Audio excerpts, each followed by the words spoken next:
नमस्कार सभी को। तो देखिए यहाँ पर हम लोग 30 एमसीक्यूज को डिस्कस करेंगे और जो मल्टीपल चॉइस क्वेश्चंस होंगे मेडिवल हिस्ट्री के होंगे और टॉपिक है मुगल एडमिनिस्ट्रेशन। अब देखिए आजकल अगर आप ट्रेंड देखेंगे तो कॉम्पिटिटिव एग्जाम में ये है जो एडमिनिस्ट्रेशन से रिलेटेड क्वेश्चंस हैं वो बहुत पूछे जाते हैं, तो ये वीडियो इसलिए बहुत ज़्यादा इंपॉर्टेंट होने वाला है। तो बिना टाइम वेस्ट किए देखेंगे, अप्रॉक्सीमेटली 30 क्वेश्चन हैं। तो फर्स्ट क्वेश्चन देखिए क्या कह रहा है, what was the district known as during the Mughal administration. तो आपको बताना है मुगल एडमिनिस्ट्रेशन के टाइम पे डिस्ट्रिक्ट को क्या कहा जाता था। जैसे आप जानते होंगे डिस्ट्रिक्ट मतलब जिला होता है, वैसे अगर आप मुगल के टाइम पे देखें तो डिस्ट्रिक्ट मतलब क्या होता था, ये चीज़ यहाँ पर पूछी गई है। तो डिस्ट्रिक्ट मतलब होता था सरकार। ठीक है, तो यहाँ पर डी ऑप्शन जो है वो सही हो जाएगा। अच्छा, एक चीज़ आपको पहले बता दें कि जो प्रोविंस होती थी, प्रोविंस को क्या बोलते थे, प्रोविंस को बोलते थे सूबा। ठीक है, प्रोविंस सूबा होती थी। शुरुआत में अगर आप देखेंगे जब प्रोविंसेस बनाई गई तो टोटल 12 प्रोविंसेस थी। ठीक है, लेकिन अगर औरंगजेब के टाइम पे अगर आप देखेंगे तो औरंगजेब के टाइम पे यही प्रोविंसेस बढ़ गई थी और कितनी हो गई थी, ये अप्रॉक्सीमेटली 20 प्रोविंसेस हो गई थी। तो शुरुआत में थी 12, औरंगजेब के टाइम पे हो गई 20। ये क्या थी, सूबा थी। सूबा को ही क्या बोला जाता था, प्रोविंस बोला जाता था। ठीक है, इसके बाद प्रोविंस के बाद होता था सरकार, और सरकार को ही क्या बोलते हैं, सरकार का मतलब ही है डिस्ट्रिक्ट। ठीक है, सरकार का मतलब क्या है, डिस्ट्रिक्ट है। और सरकार के बाद अगर आप देखेंगे तो ये सब डिस्ट्रिक्ट्स होते थे जिनको परगना कहा जाता था। ठीक है, तो परगना अगर आप देखेंगे आज भी परगनाज होते हैं कई सारे, जैसे 24 परगना एक जगह है, एक जिला है 24 परगना, वेस्ट बंगाल में है। ठीक है, ये क्या है, ये सब डिस्ट्रिक्ट हैं। ठीक है, तो ये दोनों बातें याद रखिएगा कि परगना डिस्ट्रिक्ट होता था और जो सब डिस्ट्रिक्ट होता था उसको नहीं, परगना जो है वो सब डिस्ट्रिक्ट है और सरकार जो है वो क्या है, डिस्ट्रिक्ट है। ठीक है, तो ये सारी बातें आपको फिलहाल पता होनी चाहिए।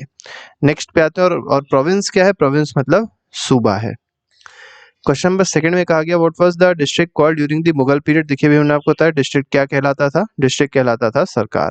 ठीक है, और अगर इसी में क्वेश्चन में दे देते सब डिस्ट्रिक्ट, तो सब डिस्ट्रिक्ट में क्या हो जाता, सब डिस्ट्रिक्ट में हो जाता परगना।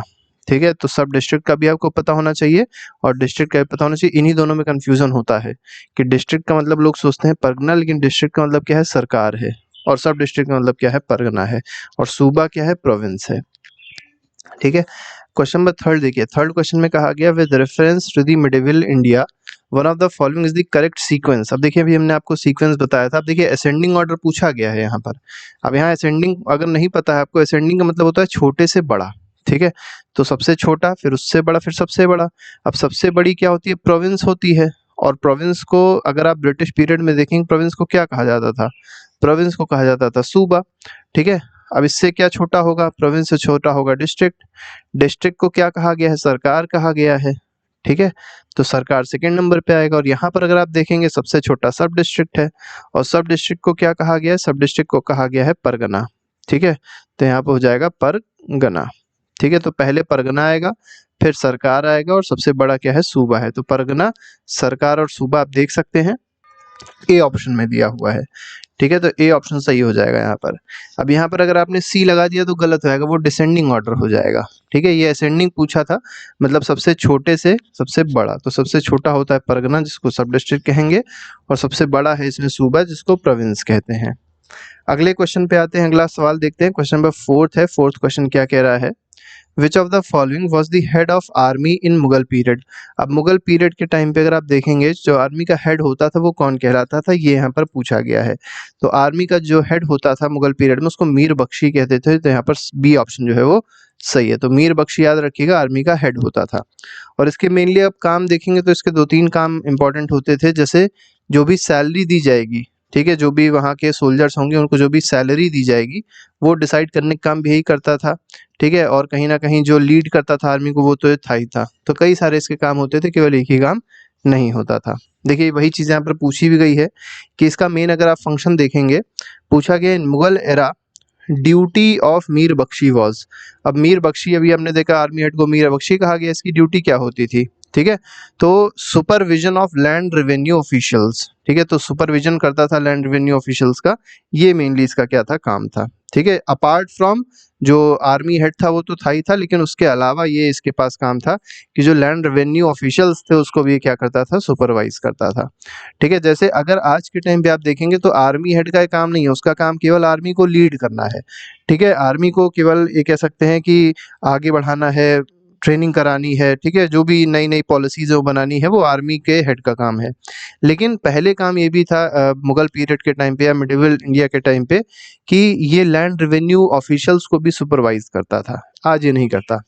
ठीक है, सिक्स्थ क्वेश्चन पे आते हैं। इसमें कहा गया who among the following was appointed as physician in Mughal service.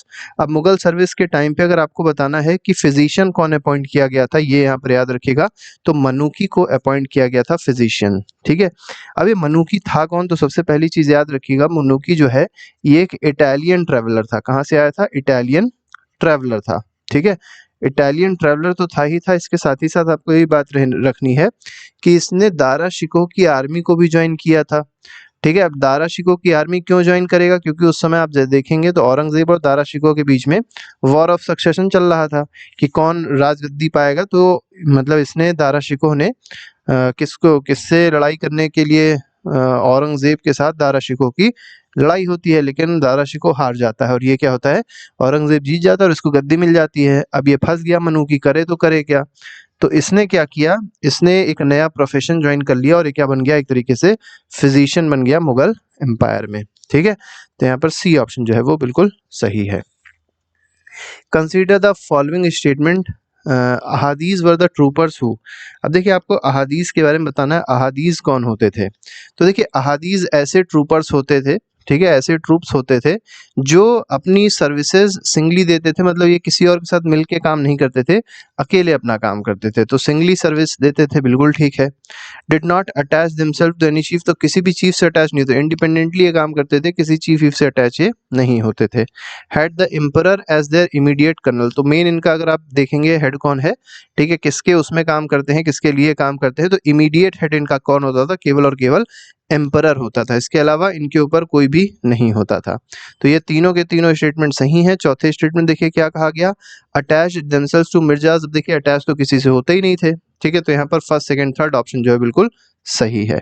तो 1 2 3 means option number B is correct of question number, ठीक है, 7th। 8th पे आते हैं। 8th क्वेश्चन देखेंगे, इसमें कहा गया इन मुगल एडमिनिस्ट्रेशन मुहत्सिब वाज। अब देखिए मुहत्सिब कौन होता था, ये बहुत इंपॉर्टेंट पोस्ट होती थी मुगल एडमिनिस्ट्रेशन के टाइम पे। देखिए मुहत्सिब अगर आप देखेंगे तो मेनली अगर औरंगजेब का टाइम देखा जाए, ठीक है, तो औरंगजेब क्या था, इसने जो भी नियम कानून बनाए थे वो शरिया के तहत बनाए थे, ठीक है, शरिया के तहत बनाए थे। और मेनली अगर आप देखेंगे तो जो भी मुस्लिम रूल होते थे, मतलब मुस्लिम के जो नियम कानून होते थे उसी को ये फॉलो करवाता था औरंगजेब। ठीक है, तो इसी को चेक करने के लिए कि ये रूल्स फॉलो हो रहे हैं कंट्री में, ठीक है, जगह पे रूल्स फॉलो हो रहे हैं कि नहीं फॉलो हो रहे हैं, तो ये चेक करने का काम कौन करता था, मुहत्सिब करता था। तो यहाँ पर अगर आप देखेंगे तो an officer in charge of public morals, तो यहाँ पर सी ऑप्शन जो है वो बिल्कुल सही है। तो जो पब्लिक मॉरल, जो पब्लिक से मोरालिटी से रिलेटेड जो भी लॉज बनाए जाते थे उनको चेक करने का काम मुहत्सिब करता था। ठीक है, अगले पे आते हैं। क्वेश्चन नंबर 9th देखेंगे, इसमें कहा गया in medieval India why was Mansabdari system introduced. अब देखिए मनसबदारी सिस्टम किसने इंट्रोड्यूस करी थी, सबसे पहले तो ये पता होना चाहिए, ये करी थी इंट्रोड्यूस अकबर ने। ठीक है, अकबर ने इंट्रोड्यूस करी थी। मेनली कई 3 तरीके के मेनली मनसब हुआ करते थे जो दिया। मनसब का मतलब एक तरीके का ये होता था, पोस्ट होती थी मनसब की, ये समझ के चलिए। ठीक है, अगर आप पोस्ट समझेंगे तो कहानी आसानी से आपको क्लियर हो जाएगी।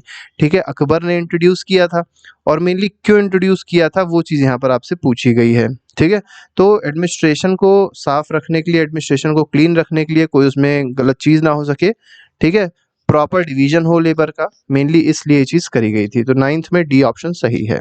ठीक है, प्रॉपर तरीके से रूलिंग हो सके, एडमिनिस्ट्रेशन हो सके, इसलिए चीज़ करी गई थी। ठीक है, मनसबदारी सिस्टम इसीलिए आया था। 10वें क्वेश्चन पे आते हैं। In medieval India Mansabdari system was introduced by.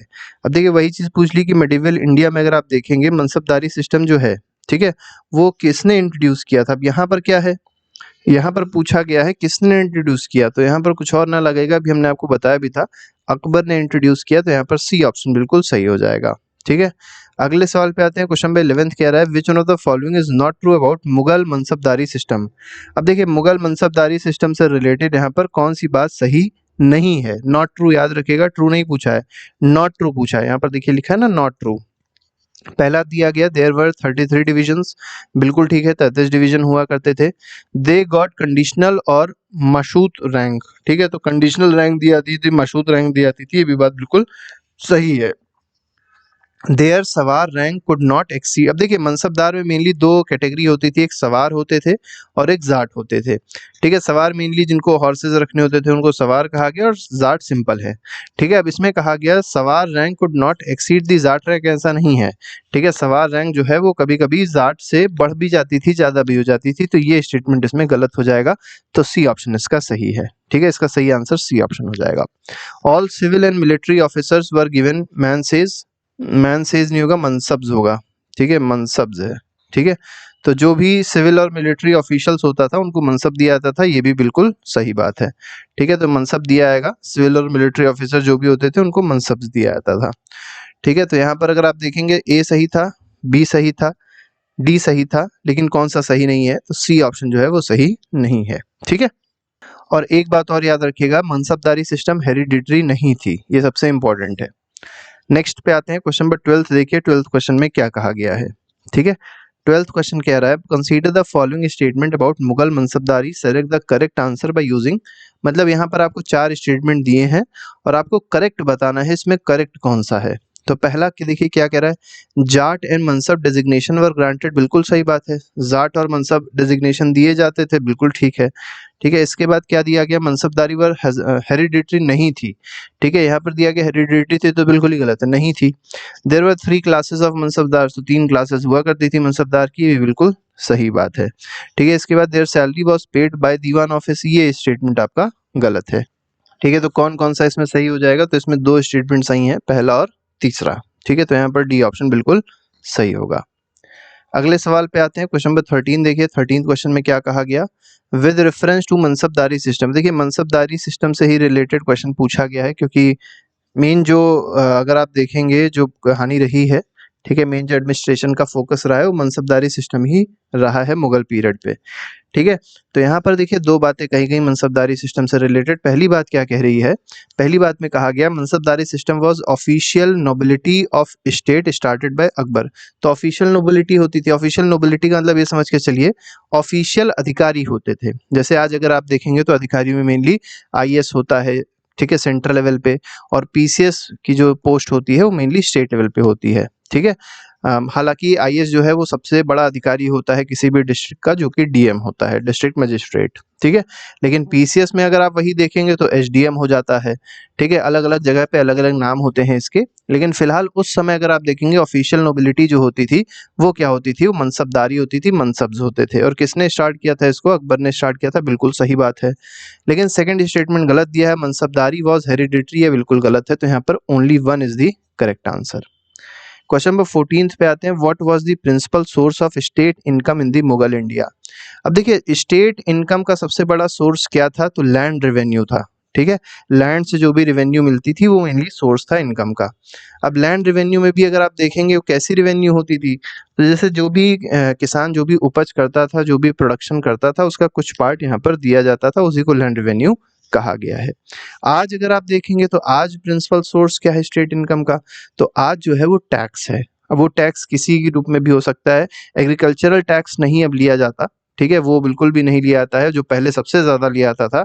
अब जो प्रोडक्शन टैक्स है वो मेनली लिया जाता है। कोई भी चीज आप खरीदते हैं, ठीक है, कोई भी चीज आप प्रोड्यूस करते हैं तो उस पर जो टैक्स लगता है, जैसे इनकम टैक्स हो गया, ठीक है, डायरेक्ट टैक्सेस हो गए, इनडायरेक्ट टैक्सेस हो गए, वो सब मेन सोर्स हो गए हैं स्टेट इनकम के। ठीक है, 15th पे आते हैं, इन मुगल एडमिनिस्ट्रेटिव वोकैब माल रिप्रेजेंट्स। अब देखिए माल का मतलब क्या है, अब जैसे माल गुजारी आपने नाम सुना होगा, तो माल का मतलब क्या होता है, तो माल का मतलब कुछ और नहीं है, माल का मतलब है लैंड रेवेन्यू। ठीक है, तो लैंड रेवेन्यू को उस समय क्या बोला जाता था, माल बोला जाता था। ठीक है, नेक्स्ट पे आते हैं, 16th क्वेश्चन में कहा गया the Mughal emperor prohibited the use of tobacco. अब देखिए टोबैको जो लेके आए थे भारत में, वो कौन लेके आए थे, तो याद रखिएगा पुर्तगीज लेके आए थे। ठीक है, ये बहुत इंपॉर्टेंट है। टोबैको अगर आप देखेंगे, पुर्तगीज के आने से पहले टोबैको हम लोग के भारत में नहीं था, और टोबैको कब लेके आए, तो 1605 में। मतलब हम लोग जो आदत लत जो लगी है 1605 के बाद लगी है भारत में टोबैको तम्बाकू की। अब तम्बाकू आएगा तो बीड़ी सिगरेट भी बनेगी, तो मतलब 1605 से लोगों की बर्बादी स्टार्ट हुई है। ठीक है, और समझ के चलिए कि 1605 से जब ये टोबैको नई नई आई थी तो लोगों को बहुत ज़्यादा अच्छी लगी, और इतनी ज़्यादा अच्छी लगी कि 1617 तक तक बहुत ज़्यादा लोगों की लत लग गई थी, ऐसी लत लग गई थी कि वो कुछ और काम ही नहीं करते थे, केवल टोबैको का नशा ही लेते थे। तो जहांगीर को क्या करना पड़ा था, इस टोबैको पे रोक लगानी पड़ी थी। तो वही पूछा गया है किसने प्रोहिबिट किया था टोबैको के यूज़ को, ठीक है? तो ये किया था जहांगीर ने, क्योंकि जहांगीर के टाइम पे ही मेनली पुर्तगीज़ कंपनी एस्टैब्लिश हो चुकी थी, ठीक है? नेक्स्ट पे आते हैं, क्वेश्चन नंबर 17 देखेंगे। मदद ए मार्श इंडिकेट्स इन मुगल एडमिनिस्ट्रेशन। देखिए मदद ए मार्श क्या होता है? तो देखिए जो बहुत ज़्यादा पढ़े लिखे लोग होते थे उनको जो भी ये कह सकते हैं मदद दी जाती थी, जो भी फ्री लैंड ग्रांट किया जाता था, रेवेन्यू मतलब पैसे वैसे दिए जाते थे, भैया आप और पढ़ाई करो, ठीक है, और अच्छा कर सको, जैसे आज भी ये चीज़ होती है, तो उसी को मदद ए मार्श कहा जाता है, ठीक है? तो यहाँ पर बी ऑप्शन सही है, revenue free land granted to learned person, ठीक है? नेक्स्ट पे आते हैं, क्वेश्चन नंबर 18 देखेंगे। अब देखिए यहाँ पर असर्शन और रीजन दो चीजें आपको दी गई हैं, आपको आंसर इसका बताना है क्या हो सकता है। तो देखिए पहले में दिया गया Mansabdari system was existing during the Mughal period, बिल्कुल सही बात है, एग्जिस्ट तो कर ही रहा था। Mansabdari system were selected on the basis of qualification, ये सबसे इंपॉर्टेंट है। ये मत सोचिएगा कि अगर पिताजी मनसबदार है तो उसका बेटा भी मनसबदार होगा, नहीं, पिताजी के बराबर या उनसे ज़्यादा अगर क्वालिफिकेशन इसके पास नहीं है तो ये मनसबदार नहीं बन सकता है। तो मनसबदार बनने के लिए बाकायदा क्वालिफिकेशन चाहिए होती है। जैसे अगर आप आज देखेंगे तो आईएएस है मान लीजिए कोई, ठीक है, तो जरूरी नहीं उसका बेटा भी आईएएस बन जाए। अगर वो एग्जाम क्वालिफाई कर पाएगा, मतलब उसके अंदर क्वालिफिकेशन होगी, तब तो आईएएस बनेगा, अगर नहीं है तो आईएएस नहीं बन सकता है।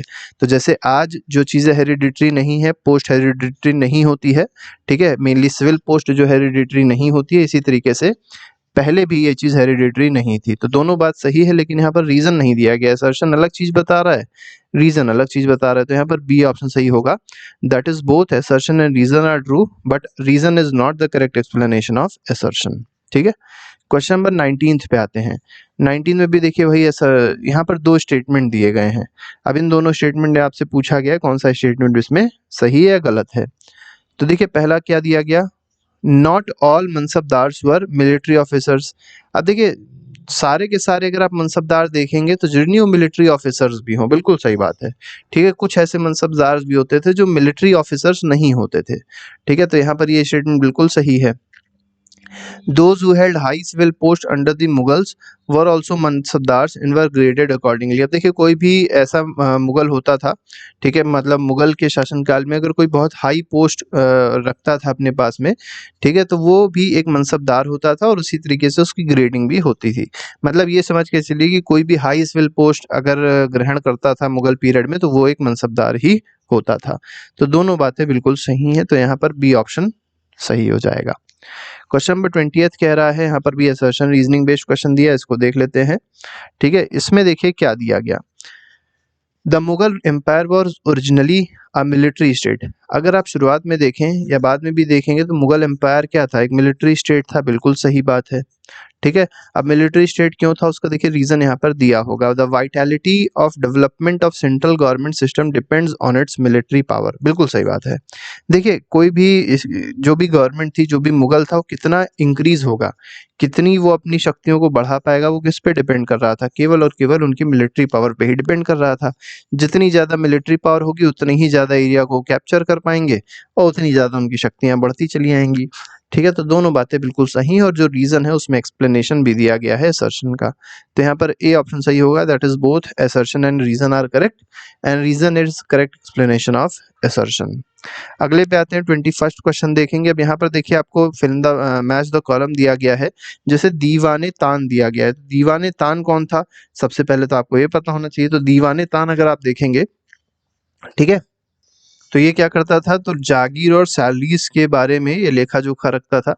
तो यहाँ पर मैच कर देंगे हम लोग इनको थर्ड से, looked after the Jagir and salaries, ठीक है। इसके बाद अगर आप देखेंगे मुस्तरफी कौन हुआ करता था, तो मुस्तरफी क्या था कि जो इनकम आती थी, इनकम एक्सपेंडिचर जो स्टेट का होता था, वो चेक करने का काम किसका था, मुस्तरफी का। तो examine the income expenditure of state, मतलब स्टेट जो है वो कितना इनकम कर रही है और कितना एक्सपेंडिचर हो रहा है, उसको चेक करने का काम मुस्तरफी का था। अब मुशरीफ कौन हुआ करते थे, ठीक है, मुशरीफ के बारे में पूछा गया है। तो ऑफिस जो लुक आफ्टर द ऑफिस, मतलब ऑफिस जो देखते थे, उसको मुशरीफ कहा गया है। और वकियानविस कौन होते थे, तो maintain proper list of main events and farman. अब मेनली अगर आप जो देखेंगे, जो मेन इवेंट्स को मेंटेन रखते थे, उनकी लिस्ट मेंटेन मेंटेन रखते थे, जो फरमान नए नए रिलीज होते थे उनको मेंटेन करने का काम भी किसका था, वकियानविस का था। ठीक है, आज भी अगर आप देखेंगे ऐसी पोस्ट होती है, बस नाम बदल दिए गए हैं। नेक्स्ट पे आते हैं, who among the following ruler issued some coin with figure of Ram and Sita and Devanagari legend राम्स। ये आप देखिए, यहाँ पर आपको बताना है कि राम और सीता, इनका एक तरीके से जो पिक्चर है वो किसने डिपिक्ट करी थी कॉइन पे। ठीक है, तो कॉइन रिलीज किया और उस पर राम और सीता की फोटो किसने लगाई, ये चीज़ यहाँ पर आपको बतानी है। तो ऐसा करने वाला केवल एक ही हो सकता है और वो कौन है, अकबर है। तो यहाँ पर डी ऑप्शन जो है दैट इज करेक्ट। ठीक है, क्योंकि अकबर की ही पॉलिसी अगर आप देखेंगे तो ऐसी थी, जो हर धर्म का सम्मान करता था, हर धर्म को अपने साथ रखता था, इसीलिए अकबर को अगर आप देखेंगे अकबर द ग्रेट भी कहा गया है। ठीक है, तो जो बाद में, ठीक है, पहले चाहे जैसा भी हो लेकिन बाद में इसने क्या किया, एक नया धर्म भी स्टार्ट कर दिया था, जिसको क्या कहा गया था, आप लोग इसको कमेंट बॉक्स में लिख के बताइएगा। ठीक है, इसने एक धर्म स्टार्ट किया था, धर्म कह सकते हैं, इसने एक सेक्ट स्टार्ट किया था और उस सेक्ट का नाम आपको बताना है जो हर धर्म को इन्वॉल्व करता था, हर धर्म की अच्छाइयों को इन्वॉल्व करता था, उस धर्म का आप नाम यहाँ पर लिख के बताइएगा। धर्म वो नहीं था, मिली सेक्ट टाइप का था। ठीक है, during the Mughal rule the copper coin was known as. अब देखिए, मुगल रूल के टाइम पे अगर आपसे पूछा जाए कॉपर कॉइन को क्या कहते थे, तो इसको दाम कहते थे। ठीक है, तो यहाँ पर अगर देखा जाए तो दाम इज दी करेक्ट आंसर। ठीक है, अब मोहर जो होती थी, इसमें दो चीजें और याद रखिएगा। मोहर जो होती थी, अब मोहर अगर आप देखें, ये किसकी होती है, गोल्ड की बनी होती थी।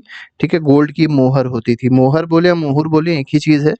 और रुपी जो होता था किसका होता था, सिल्वर का होता था। ठीक है, और दाम किसका होता था, दाम होता था कॉपर का। ठीक है, अब यहाँ पर अगर आप देखेंगे कॉपर का जीतल होता था, सिल्वर का टंका होता था, ये सब मुगल के टाइम पे नहीं है। ये अगर आप देखेंगे दिल्ली सल्तनत के टाइम पे था। तो मुगल के टाइम पे क्योंकि पूछा गया इसलिए हमने आपको यहाँ पर ये चीज बताई। अगले पे आते हैं, विच of the following is not correctly matched. अब पूछा गया कौन सा करेक्टली मैच नहीं है, ये चीज यहाँ पर आपको बताना है। तो दाम जो है वो कॉपर कॉइन है, अभी हमने देखा, बिल्कुल ठीक है। देसाई रेवेन्यू कलेक्टर होते थे, तो देसाई क्या करते थे, रेवेन्यू कलेक्टर थे, बिल्कुल सही है। इसके बाद दीवान चीफ रेवेन्यू चीफ होता था प्रोविंस का, उसको दीवान कहते थे, ये भी बिल्कुल सही है। जारिब जो है वो टैक्स नहीं होता था, जारिब क्या होता था, एक मेजरिंग इंस्ट्रूमेंट होता था। ठीक है, ये समझ के चलिए स्केल टाइप की होती थी जिससे मेजरमेंट किया जाता था लैंड का, ये जारिब होता था। तो यहाँ पर जो टैक्स दिया गया गलत है, जारिब कोई टैक्स नहीं था। क्वेश्चन नंबर 25 पे आते हैं, द मीनिंग ऑफ वर्ड बटाई during the medieval period was. अब देखिए बटाई का मतलब क्या है, मिडिवल पीरियड में अगर आप देखेंगे तो बटाई का मतलब पूछा गया, बटाई क्या होती है। ठीक है, तो सिस्टम होता था रेवेन्यू कलेक्ट करने का। ठीक है, कैलकुलेटिंग, कलेक्ट करने का नहीं, कैलकुलेट करने का रेवेन्यू, बटाई सिस्टम। आज भी अगर आप देखेंगे तो बटाई चलती है, बटाई सिस्टम चलता है, लेकिन अब इसका मतलब थोड़ा जो है वो बदल दिया गया। पहले बटाई अलग चीज थी, इसका मतलब था सिस्टम ऑफ कैलकुलेटिंग रेवेन्यू। तो यहाँ पर अगर आप देखेंगे तो क्या सही हो जाएगा, तो इसमें बी ऑप्शन सही हो जाएगा। ठीक है, क्वेश्चन नंबर 26 पे आते हैं। 26 देखते हैं, असर्शन रीजनिंग बेस्ड क्वेश्चन दिया है। असर्शन दिया गया, अकबर लाइक शेरशाह। अब देखिए, शेरशाह सूरी की तरह के अकबर ने भी रेगुलेट करने की कोशिश करी थी करेंसी ऑफ द स्टेट, बिल्कुल सही बात है। अब देखिए जब कॉइन लेके आ रहा है, ठीक है, कॉपर की कॉइन लेके आ रहा है, ठीक है, दाम लेके आ रहा है, तो इसका मतलब क्या है कि अकबर भी वही काम कर रहा है जो शेरशाह ने किया था, कि शेरशाह ने भी क्या किया था, करेंसी को रेगुलेट करने की कोशिश करी, और वही सेम काम कौन कर रहा है, अकबर भी कर रहा है। असर्शन बिल्कुल सही है। रीजन में क्या दिया गया, as in Sher Shah currency the chief copper coin of Akbar time was the dam. ठीक है, तो जैसे शेरशाह के टाइम पे भी करेंसीज हुआ करती थी, वैसे ही अगर आप देखेंगे अकबर के टाइम पे भी करेंसी आई जिसको दाम कहा गया। ठीक है, और एक चीज और याद रखिएगा कि जो स्टेट की रेवेन्यू एक्सपेंडिचर होता था उसको भी दाम में ही नापा जाता था, मेजरमेंट उसका दाम यूनिट में ही होता था, दाम के रूप में ही होता था। तो यहाँ पर असर्शन भी सही है, रीजन भी सही है, और एक्सप्लेनेशन भी बिल्कुल सही है। तो यहाँ पर जो ए ऑप्शन है वो बिल्कुल सही हो जाएगा, that is both assertion and reason are correct and reason is correct explanation of assertion। 27th question पे आते हैं। 27th क्वेश्चन देखिए क्या कह रहा है, the term chakla has been used in medieval India history sources this was. देखिए चकला का मतलब क्या होता है, ये चीज यहाँ पर बताना है। तो सूबा, सूबा मतलब प्रोविंस हो गया, सूबा मतलब क्या हो गया, प्रोविंस हो गया। ठीक है, और परगना मतलब क्या हो जाएगा, सब डिस्ट्रिक्ट हो जाएगा। ठीक है, तो इन दोनों के बीच का ही एक, ये कह सकते हैं पार्ट है, एक टेरिटरी है जो इन दोनों के ना प्रोविंस से बड़ी है और ना सब डिस्ट्रिक्ट से छोटी है। लेकिन ये सरकार की तरह नहीं है, क्योंकि इन दोनों के बीच में अगर आप देखेंगे सरकार आता है, लेकिन ये सरकार के जैसी नहीं है, लेकिन सरकार से थोड़ा-सा मिलती-जुलती ही है, ठीक है? आइडेंटिकल नहीं है सरकार के, ये याद रखिएगा। तो यहाँ पर सी ऑप्शन बिल्कुल सही है, ठीक है? तो चकला क्या है आपको समझ में आ गया होगा। तो सरकार की तरह नहीं है, लेकिन वो प्रोविंस से छोटी है और सब डिस्ट्रिक्ट से बड़ी है, ठीक है? इन दोनों के बीच में ही आती है। 28th क्वेश्चन कहा गया with reference to Mughal India what is the difference between jagirdar and zamindar. अब देखिए जागीरदार और जमींदार के बीच में आपसे डिफरेंस पूछा गया है कि what is the difference between jagirdar and zamindar. पहला दिया गया जागीरदार जो थे वो holders of land assignment in lieu of judicial and police duties, ठीक है? और देखिए दूसरे में देखिए पहला स्टेटमेंट बिल्कुल गलत है, ऐसा कुछ नहीं है। और दूसरे में कहा गया land assignment to jagirdars were hereditary, वही सेम चीज आ गई, फिर भी ये हेरिडिटरी भी नहीं था, ठीक है? तो यहाँ पर अगर आप देखेंगे तो डी ऑप्शन सही हो जाएगा, दोनों ही गलत हैं, ठीक है? पढ़ लीजिएगा जो भी स्टेटमेंट है, ठीक है? दोनों ही स्टेटमेंट गलत हैं। नेक्स्ट में कहा गया 29th क्वेश्चन में, which of the following Mughal period canals was constructed by restoring Rajbaha of Firoz Shah. देखिए राजबवाह कैनाल जो है फिरोज शाह ने बनवाया था, ठीक है? अब इस कैनाल को रिस्टोर किसने करवाया था, ये आपको यहाँ पर बताना है। देखिए मेनली रिस्टोर के बारे में नहीं पूछा गया है, पूछा गया है जो राजबवाह कैनाल था जो फिरोज शाह ने बनवाया था, उसी कैनाल को रिस्टोर करवाया और उसी कैनाल सिस्टम का, उसी कैनाल का नाम दूसरा रख दिया था। वो नाम क्या रखा था, यहाँ पर ये चीज आपसे पूछा गया है, तो शाहब नहर रखा गया था। तो यहाँ पर बी ऑप्शन जो है वो that is correct, Shahab Nahar is the correct answer. During whose reign did the Mughal painting flourish. अब मुगल पेंटिंग पे हम लोग एक और नया वीडियो लेके आएंगे जिसमें आपको केवल मुगल पेंटिंग्स हो गई, लिटरेचर हो गई, उसके बारे में डिस्कशन करेंगे। लेकिन ये याद रखिएगा कि सबसे ज्यादा मुगल पेंटिंग किसके रूल में फ्लरिश करी है, तो जहांगीर के रूल में फ्लरिश करी है। तो यहाँ पर सी ऑप्शन सही हो जाएगा। तो इस तरीके से हम लोग ने 30 MCQs डिस्कस किए। इसके अलावा और भी मिडिवल हिस्ट्री के, मॉडर्न हिस्ट्री के, एंशिएंट हिस्ट्री के क्वेश्चंस प्लेलिस्ट में लगाए गए हैं, उसको आप लोग देख सकते हैं और अपना रिवीजन अच्छे से कर सकते हैं। तो अभी के लिए फिलहाल इतना ही। Thank you very much, good bye, जय हिंद।